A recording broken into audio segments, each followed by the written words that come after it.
Hey everybody, welcome to my channel, or welcome back. It's probably been like around a year since I released my last video. This video was supposed to come out so long ago, life kind of got in the way. But I have kind of done like a lot of projects since this project has been kind of finished. So hopefully I will be able to get everything out a lot quicker. So today we're going to be tackling my bedroom.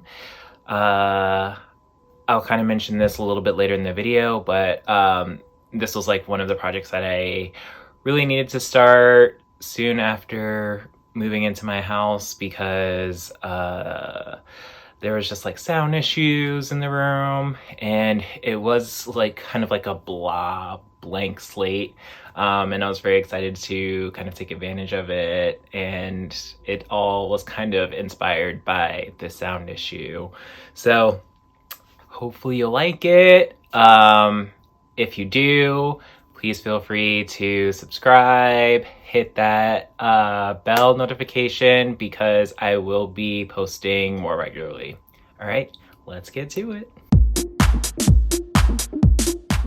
And before we begin, a quick look at what the space looked like before. So I began prepping the space by caulking the windows with an acoustic caulk. It can be kind of loud on my street sometimes, so I use this to hopefully block out some sound. I'm not sure that it actually did much, but maybe it will help energy bills.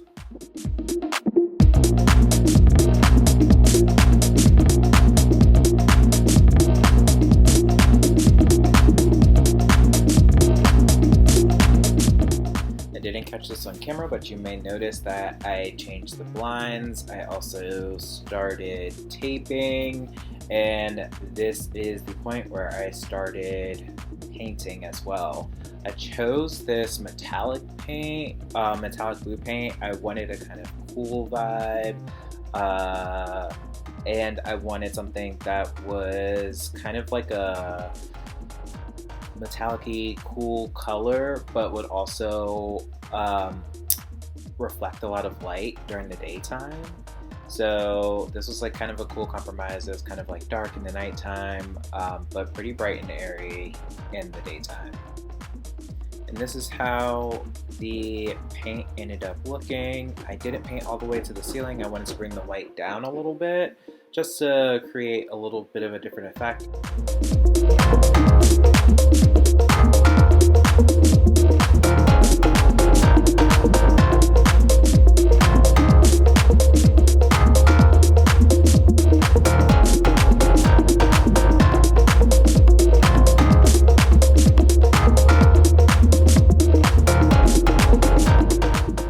So that shelf I mentioned, this is it. This is the wood I used. I am staining it an aged black, and it's gonna kind of hover between the white and the blue that I painted, and you will see that in just a few moments.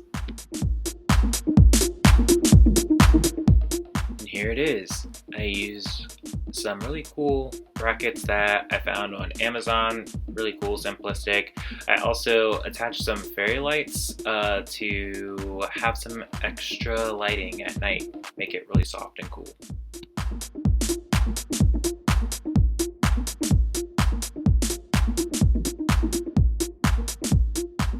So you remember that sound issue I was talking about before? Well, my first night sleeping in my bedroom, I heard somebody coming up the stairs, and I thought it was happening in my house. It turns out it was my neighbors. So I knew pretty instantly that I was going to have to address the sound issue. After doing some research, what I found out was I could use these huge sound barrier boards, which are 8 feet by 4 feet. So I installed 3 of the boards and taped off where the studs were, and then screwed using drywall screws to attach them to the wall.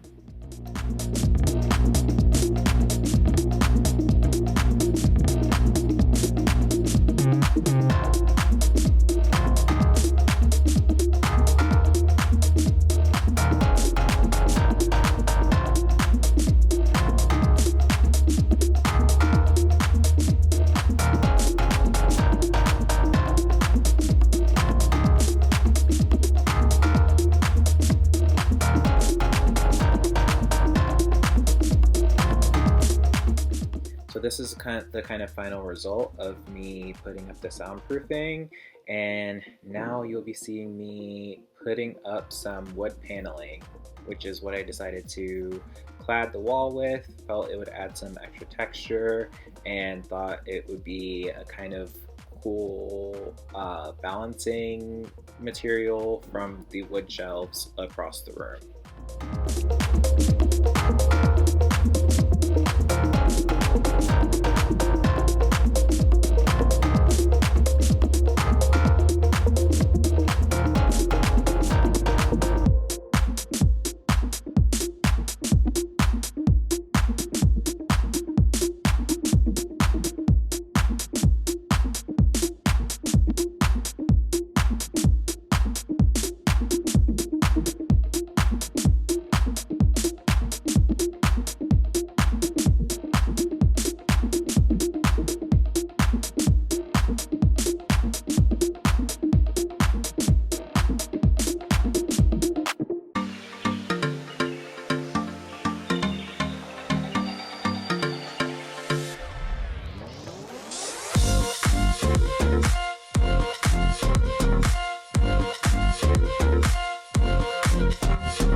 So as you can see, I'm doing this solo. So how I kind of helped myself getting these boards up is I just used a painter's tape to hold each board up as I was using the nail gun to put it in. The painter's tape was light enough to not damage the wood because this is pine. It's a very soft wood. So if I used anything stronger, it would have damaged the wood. But also this was a really easy maneuver to kind of hold it temporarily and just keep it moving. Only thing is that you can only use that tape so much because it will fall. I also wanted to show you a little bit of the process of me cutting the wood. Thankfully, I have an amazing friend T who let me borrow her nail gun and this miter saw. The boards, I got them cut at Lowe's and I got them cut in foot-long widths.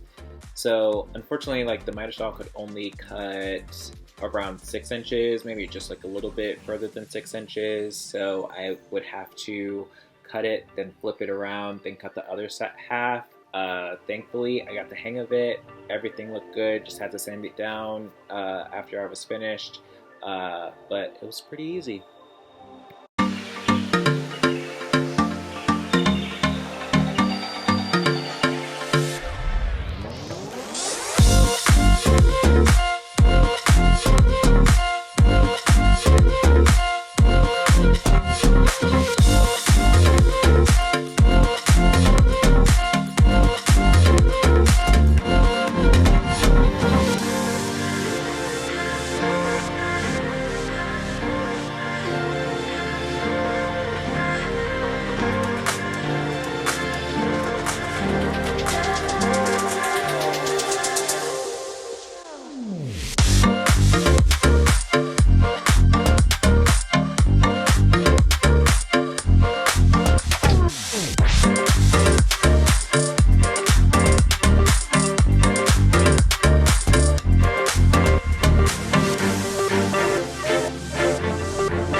After the wall was pretty much done, I went in with some wood filler and started to fill in all of the nail holes.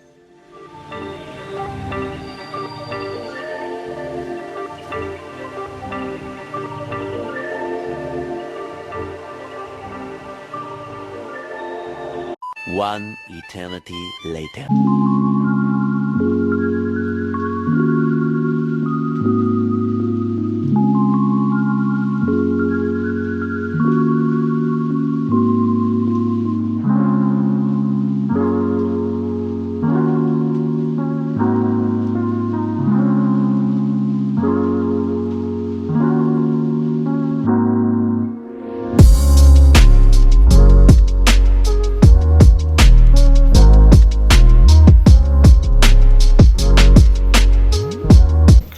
And there it is. I hope you like it.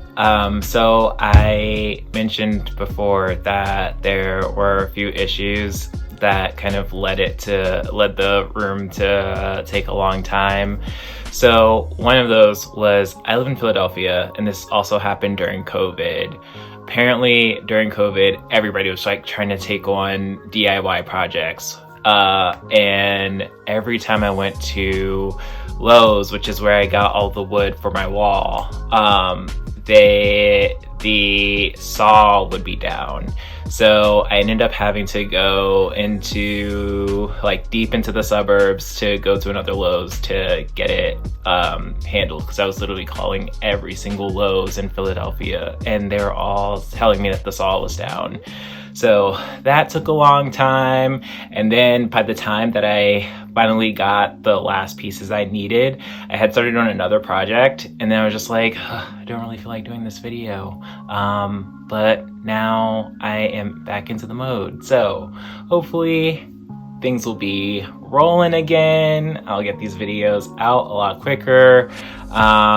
And yeah, if you liked it, please hit the like button. I really appreciate it. Also, if you like these videos, consider subscribing. I plan on doing a lot more of these because I have done a lot of different rooms. This is actually one of them. So yeah, I hope to see you soon.